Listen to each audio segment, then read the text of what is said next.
Video oknum Satpol PP injak kaki pedagang asongan di kawasan Jam Gadang, dagangan diangkut paksa. Beredar di media sosial, video oknum Satpol PP mengambil dagangan milik pedagang asongan secara paksa di kawasan Jam Gadang, Bukit Tinggi. Tak hanya membawa dagangan, oknum Satpol PP itu juga sempat menginjak kaki pedagang asongan yang tampak sudah tua. Menolak barang jualannya dibawa, pedagang sempat mencoba mempertahankan, sehingga terjadi tarik-menarik barang dagangan antara pedagang asongan dan oknum Satpol PP Bukit Tinggi. Namun akhirnya pedagang asongan itu menyerah. Barang dagangan berupa air minum itu diangkut petugas Satpol PP. Viralnya video ini direspon Wali Kota Bukit Tinggi Erman Safar dengan langsung mencopot jabatan oknum Satpol PP tersebut.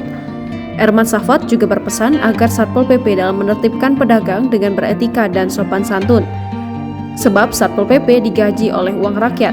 Hal ini dibenarkan Kepala Satpol PP Bukit Tinggi, Freddy Sikumbang, saat dihubungi tribunpadang.com pada Sabtu 1 Oktober 2022. Freddy Sikumbang mengatakan oknum itu menjabat PLH Kasih Ops Satpol PP setelah kejadian tersebut. Ia non-job atau tidak ada jabatan. Lanjutnya, barang dagangan pedagang asongan ini juga sudah dijemput pemiliknya.